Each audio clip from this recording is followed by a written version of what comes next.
Let me share with you a tale of 3 speeches. The first was a student that I had who was in the nursing program, and she'd been led into the nursing program by an illness that one of her family members suffered from. She wanted to tell us about that illness. She got into her speech, and early on she came to this complex medical term that was difficult for her to pronounce. She stumbled through it and moved on. Later on, the same word came up. She chuckled a little bit, stumbled through it again, and by the 3rd time when that word came up later in the speech, she laughed and then said, "That word I can't pronounce." The second story I have is about a student that one of my colleagues had who wanted to talk about wearing high-heeled shoes properly. She started her speech and she looked out at her class of half men and half women and proceeded to talk about the best way to wear high-heeled shoes, how to make them fit, how to wear them, how to walk with them. And the third speech that I had was an experience I had when I went on vacation with my family. We went to church with my in-laws, and at the church they had a guest speaker, a missionary. Now, I'm a Methodist, and Methodists, we like our services to last about 59 minutes and 30 seconds so the Catholics don't beat us to the buffet. This speaker went on for about an hour and a half. You can guess how the congregation felt. Being a speaker means considering all sorts of things about who you are, who your audience is, and what everyone in the context is expecting. Let's talk about I have people skills. I am good at dealing with people. What we've got here is failure to communicate.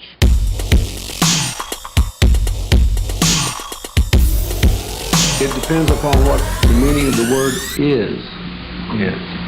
Being a public speaker is a tremendous responsibility because it means you have to think about who's in your audience, what do they already know, and what are they expecting you to tell them. But it also means that you have to consider what you already know and what you can actually tell them. So it's a transaction. The audience is giving you their time, and you are giving them your expertise.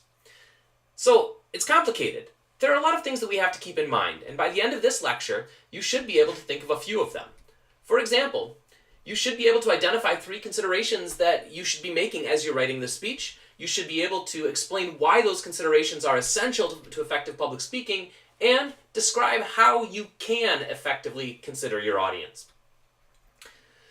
The first question that we have to ask, though, as a speaker is, who's this speech for?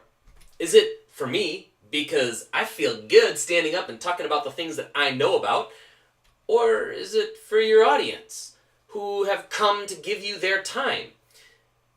It's an important question, and how you respond to that question heavily influences the speech that you give and the quality of that speech. So let's take a look at the 3 considerations that we have to make. First off, we have to consider the self. Who are you? What do you know?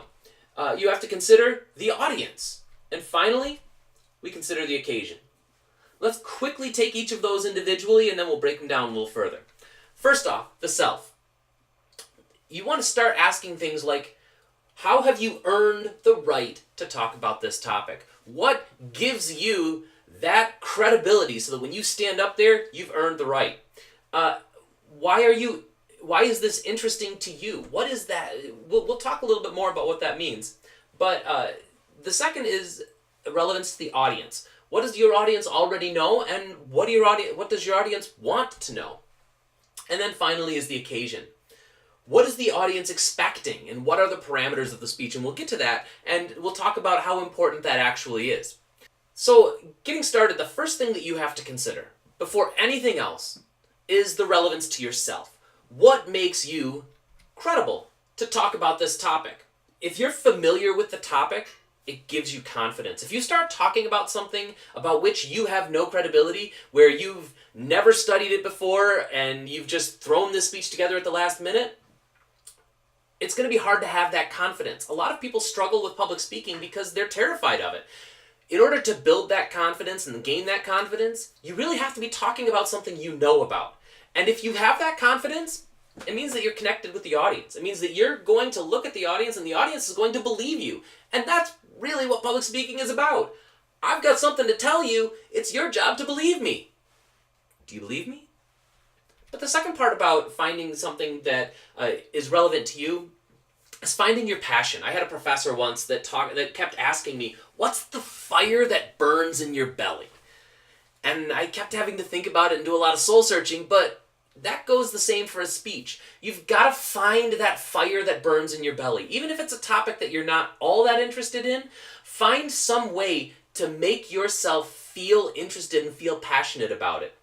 If you are on fire and you are excited about it, your audience is going to be excited and on fire as well. Okay, we've considered what's important to us. The next thing we have to consider is what's important to our audience.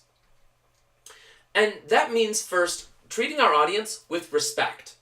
Start by avoiding the insult of telling them what they already know. If you're walking into a room full of 30-somethings, you don't really want to give them a lecture on basic math like addition and subtraction. But if you're walking into a room full of third graders, that might actually work.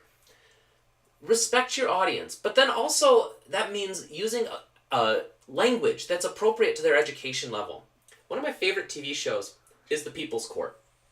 And one of the reasons I love it is because people get on there and embarrass themselves by trying to use language they aren't familiar with. And it always, always, always ends badly. In addition to respecting your audience, reveal something new. Prove your topic, prove your expertise by demonstrating that you have done your homework. And in other lectures, when I talk about citing sources and finding sources, I'll talk a little bit more about how we can make those parts of our content reflect better on us. But keep in mind that whatever you tell your audience is a reflection of your expertise and a reflection of the work that you've done, and that then reflects on the respect you have for your audience. The next thing you have to do is consider the expectations of the context. So we've considered what makes it important to us, what makes it important to our audience, and now we're left with the context, the occasion. Why are you giving this speech? And the first thing you want to consider are the expectations. What does my audience want to hear? What does my audience expect me to say?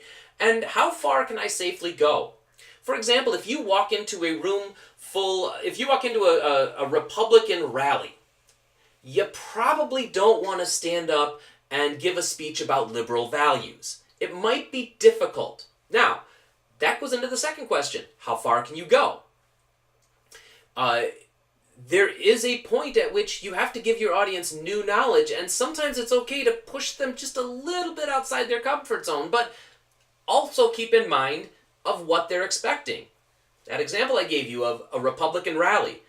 These are individuals who are expecting someone to get up and give them and help them celebrate the people that are around them and the values that they hold dear.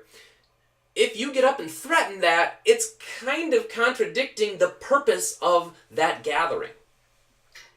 The other part about that, though, is to think about your parameters. What has been asked of me, and what limitations have I been given? And this is where time comes into play.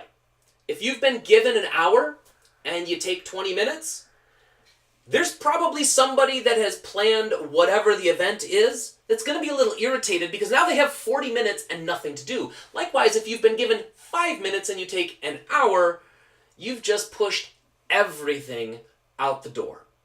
So think about time, but also think about what kind of a speech they're expecting. Are they expecting you to go in and persuade them to do something, or are they just expecting a travel log about your trip to Sweden? Both are very important to think about. Now, I want to get back to those 3 speeches that I talked about at the beginning, because these are pretty important. Remember, I talked about the nursing student, and I talked about the student teaching with high-heeled shoes, and I talked about the missionary. Let's take each of those individually. The nursing student, she probably should have sat down and practiced that word, because when she got to the point that she was saying the word and she couldn't pronounce it, she was destroying her credibility. She was making it difficult for her audience to believe that she actually knew what she was talking about. So if you have a hard word, practice that word. practice saying it out loud. Make sure that everything you say exudes confidence and exudes this credibility that you know what you're talking about. Easy fix. Then I had that student with the high-heeled shoes. She could have easily changed her topic just a little bit. She could have talked a little more about high-heeled shoes. They have a fascinating history. They started out with Arab horse archers, wearing them so that they could stand up in stirrups without falling off the horse. And then they were worn by men as high fashion in Europe.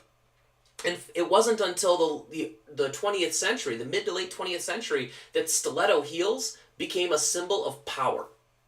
And that's an interesting narrative arc that could likely engage both the men and the women in her audience. And then finally we get to the missionary. The missionary had 10 to 15 minutes, but went for an hour and a half. Irritated a lot of people. It would have been just as easy when that individual was asked to speak on Sunday morning if that individual had said, oh, okay, 10 to 15 minutes will give me a great opportunity to highlight some of the experiences I had. Would it be possible if I also had a presentation in the evening?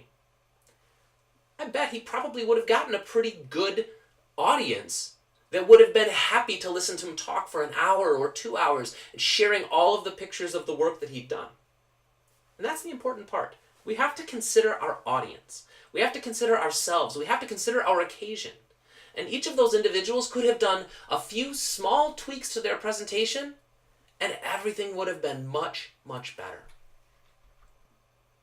We've talked about the 3 considerations a speaker should make before writing a speech: relevance to the self, relevance to the audience, and relevance to the occasion. We've explained why those considerations are effective or essential to effective public speaking, because it's a transaction. I'm here to share things with you. You're giving me your time. And we've talked about what we can do to demonstrate our consideration to the audience. I think you guys get the idea. And I hope that as you start developing your speech, you start thinking about how you can share the fire that burns in your belly with whatever audience you're presenting to, within whatever parameters you have. Good luck, and I'll see you on the flip side.